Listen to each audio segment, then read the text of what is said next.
Hi, I'm Bob Tabor with Developer University. For more of my training videos for beginners, please visit me at devu.com. In this lesson, we're going to talk about handling exceptions that occur within our applications. We'll discuss what can go wrong, why things go wrong, and how to build resilient applications that are impervious to crashing through the use of C#'s try-catch block statement. So when the compiler catches a data type mismatch or an unresolved reference to a class or some malformed C# instructions, it'll refuse to compile your C# code into a .NET assembly until you fix the problem.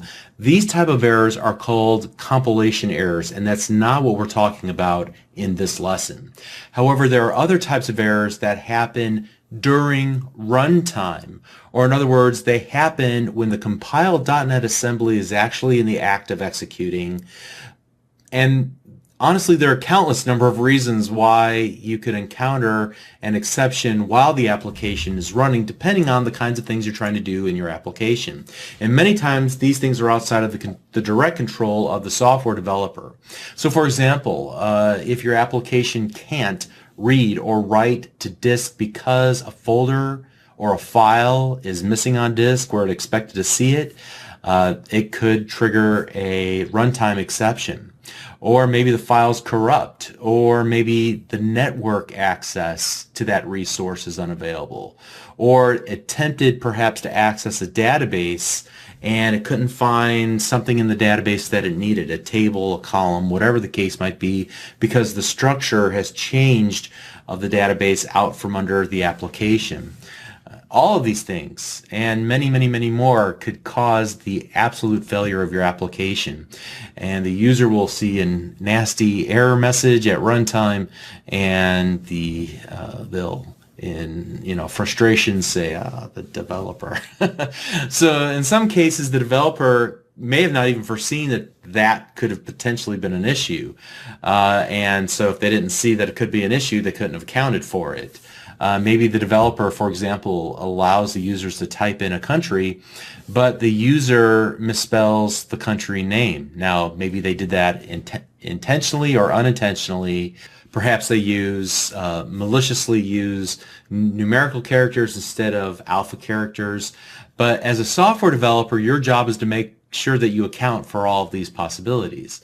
A friend of mine was fond of saying that 80% of all code exists to solve 20% of all the potential problems that could happen in your application. So generally, software developers should be pessimistic regarding the reliability of everything outside of their control, whether that be input from an end user, any connection to a network, to the file system. Anything that the developer cannot directly control should be held in great suspicion. So again, if you rely on a file or a network resource, you should treat it with great suspicion. If you rely on the user to type data into your application, definitely treat that with great suspicion. It's absolutely evil, okay? So this is the software developer's equivalent to driving defensively. Always code defensively, which means you are always looking for problems all around you all the time. Now, the way that the C# developer codes defensively, or one of the ways in which they do it, is through the use of a try-catch block. And I'll demonstrate that in this lesson. Up to this point, we've been reading or actually writing files to disk. This time I want to read a file to disk. We use the same file class like we've used previously. And notice that I already have a using statement for system.io, so it finds it. And this time I want to use the read all text instead of the write all text. And here, let's just go ahead and set this example up. Notice that I've already got a project created called Handling Exceptions. Please pause the video and catch up with me if you like. But here we go, string content equals file.readAllText. And then let's just, for the sake of argument, hard code a location. I'll put this at lesson 22 /example.txt, and then we'll do console.writeLine the content, and then finally console.readLine, like so. Great. All right, so far so good. And now here, I just want to demonstrate that this actually will work. So you can see that I created off my root a lesson 22 folder with example.txt in it. Let's go ahead and run the application and show that there is actually text in that file. It's just a quote from Mark Twain.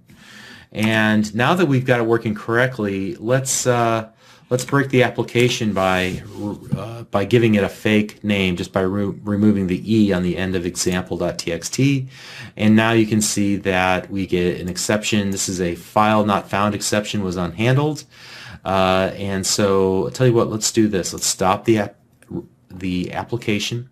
That's what the developer will see while they're debugging their application if they were to run across this issue while they're building the application. But what if we were to build a release version of the application by changing the solution configuration and then selecting build solution? Now we're going to go out to our projects directory, and I'm going to act like an end user and actually attempt to use this application outside of Visual Studio, so outside of the debugging environment, just to see what the end user would see if they ran into this exception at runtime. The name of this is handling exceptions. All right, there you go. And let's go into the bin directory, into the release folder, and I'm going to double click the handling exception, and whoops. Notice that I get this ugly little message here, and it's trying to help me figure out what happened, and I get all this text here with all this ugly information, just spewing out all this information that an end user probably would have absolutely no idea what the issue was. Although we can read here near the very top that the problem is that it couldn't find the file lesson 22/example with no e.txt.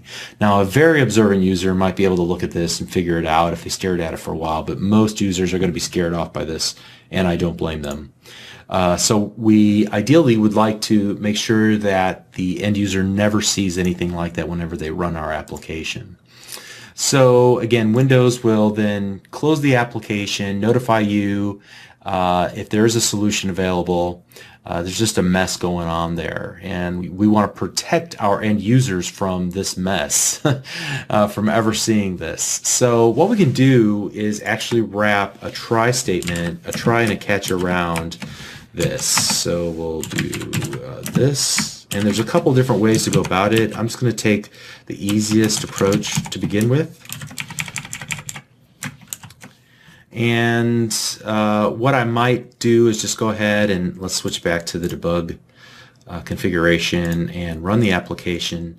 Now, you may have noticed that the application ran briefly and then went away. And the reason it did was because we ran this, we hit an exception here, the catch statement kicked in, there's nothing defined in the catch statement, and we continued on. What if we were to move this to right there? We would at least see the application now run for a little bit, and we would see no output. So still not an ideal situation, but at least we're not seeing any exceptions. Let's go one more step with this and say let's actually catch the exception that occurred. So here we're going to catch an exception call that we're going to call EX. Now, exception is the most general type of exception that can be thrown. What we're going to look at in a few moments are very specific versions of exceptions, but this is the most general version so that at least we can see what the problem is, and we might do something like, you know, there was a problem, something like that, and even we could provide a description of the problem, so the message from the exception. So let's go and run the application, and at least this time, you know, at least we're giving the user some feedback here. There was a problem, could not find the file lesson 22/example.txt. Okay, so that's better. Again, it would require an observant and slightly more technical end user to be able to resolve this issue on their own, to say, wait a second, I wonder if that file might be named something different here on my own hard drive, as they traverse through and look for the file, and they're like, oh, I see what the problem is. There's no E on the end of example. All right, that's asking a lot of your end user, but that at least is a step in the right direction. At least we're giving them some clue as to what the issue is. Now, really what I would like to do is account for all the possibilities and be a little bit more specific. So if I were to hover my mouse cursor over this read all text where the issue seems to be mostly, you'll see that we've only been looking at the return value and the input parameters for a call to a method. But notice below that there's a list of possible exceptions that could occur.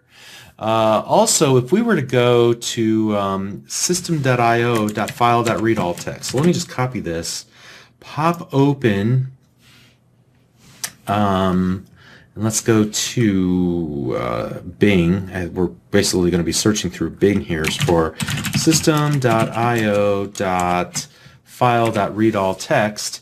That should help us find an article in MSDN that has a full description of this method. You'll see that there's two overloaded versions. We're using this first overloaded version of it. And then if we were to scroll down and past some of the initial information, there's a list of exceptions, and it would provide us some scenarios why that particular exception might happen, like a security exception. The caller doesn't have the required permission. All right. The path is in an invalid format. Interesting. File not found. The file in the path was not found, and there's also a directory not found. Interesting. Okay, so maybe the path was too long, or maybe we provided a null value. So there's a lot of things that could potentially go wrong whenever calling this method, and as developers, we really need to the extent that we can, account for all those potential situations, at least the ones that make sense. So, for example, I could rewrite this code example to begin catching some of those specific examples. So, for example, let's take a look here. Let's first of all make sure that the directory exists, and then if it does exist, then we'll check to make sure the file exists. And so then if the file and the directory exist but we're still getting exception, then maybe we let it drop off to this most generalized exception here. So I'm going to start from the most specific case and then work my way to the most general case. In this case, I think the file not found exception is probably the most specific of the ones that we're going to work with, and then we'll catch the directory not found exception, and then if that doesn't work, we'll just print out whatever the exception was. So here I might do something like console.writeLine and say there was a problem.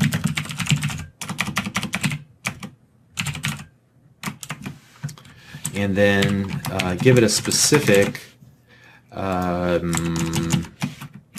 make sure the name is, name of the file is named correctly. Should be example.txt, all right. And then we can do something similar here and say there was a problem, make sure that the name of the directory, directory. Make sure the file, make sure the directory C:/lesson 22 exists. All right, something like that. And remember, we're getting the red squiggly. Why?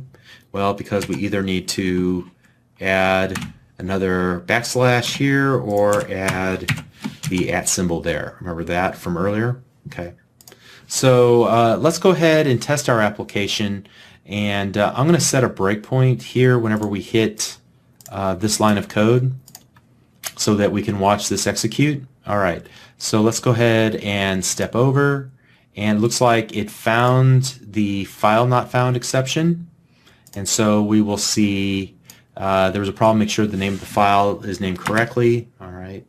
Then let's go out and let's rename this to lesson 22A, and I think we're still going to get the same actually exceptions. So maybe that's oh no, we did get the directory not found exception. Good. Okay.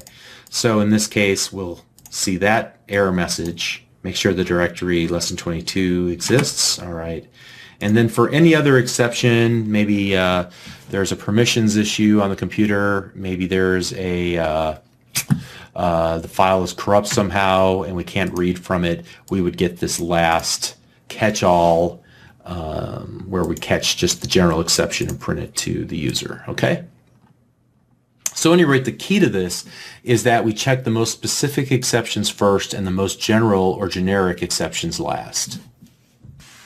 There's also one other item I want to add here, and that's a finally statement. And this is where we would write any code to finalize, which might mean setting objects to null, closing database connections. All right, but this code is going to run no matter what, and so we're just going to go console.writeLine, closing application now, like so that we can see that this code will run regardless. It's just that one last chance as a developer to clean up our mess before we stop the execution of the application. So, and you can see that now represented here by closing the application now. Great. Now you might look at this and you might think to yourself, okay, great, I'm going to use this try-catch around everything in my application. Every single line of code in my application, I'm going to wrap it with a try-catch. So I'll just take every method and I'm going to blindly just copy and paste everything in there. And that's definitely a strategy that some people take. It's a little bit lazy, quite honestly. Some developers have done that, but they're often ostracized by their end users for providing very cryptic error messages. So if we were to leave all of these off and just wrap everything and just only show the exception EX, we would just be saying, hey, there was a problem here, figure it out for yourself. That's not really advocating on part of the user, right? We're not protecting the user. Furthermore, we might be tempted to provide some type of debugging information for ourselves as developers. Sometimes you'll see some error codes pop up that no human could be expected to understand except the guy who originally wrote the application. The reason developers do this is because sometimes they take that exact approach where they just say, hey, we're going to forget about the user, I'm just going to wrap everything in a try-catch, and it'll pop the error message to me, it'll float back to me, I'll fix the problem, and everything will be okay. But again, this catch-all is convenient to the developer, but it's really frustrating to the end user, so you shouldn't do that. You should strive to put the same amount of attention into protecting your user from having these sorts of issues and protect them from having to guess at what to do next by simply helping them fix the problem. Tell them specifically if you possibly can. If you, the developer, can fix the problem, or at least you can point the user in the right direction, then that's awesome. You should do that. But if you can't, well then at least try to identify the exact nature of the problem and then ask the user for the type of input that you would need as the developer to fix the issue.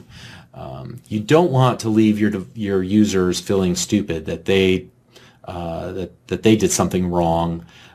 You want them to feel empowered, and you want them to feel like your application is well built and it considered them whenever you were building it. So that's what makes your application polished. It's what users expect, a reliable experience with no surprises. All right. So to recap this lesson, we talked about a number of different things related to exceptions that can happen. Essentially, anytime that you, the developer, are not completely in control and you're accessing things outside of your boundary of control, outside of your domain, you need to wrap those in a try-catch and be thoughtful about the types of exceptions that you'll be handling. Listening for specific exceptions that a particular method could raise, and it's easy to find out. All you got to do is hover your mouse cursor over it, or you go to MSDN and you find that method, and you look for, like we did, all the potential exceptions that could happen, and then be reasonable about it, but then write the code necessary to handle those exceptions and protect your end user. We looked at the try, the catch. We looked at catching the exception and then using certain properties of the exception, like the message property, to print out to the user what the issue was. We could also use this to log the error, even send it to a centralized logging service like Application Insights that's available from Microsoft Azure to report back to the developers what the issues were. And then you can use the finally code block to clean up any connections you have to file systems, databases. You can set objects equal to null and go ahead and remove all of your references and be very explicit about that before you shut down the application. Okay, so hopefully that was helpful. This is a great lesson in building resilient applications, giving the users the kind of experience that they would expect whenever things go wrong in your apps. All right, so we'll have one or two more lessons and then we're done. We'll see you in the next lesson. Thank you.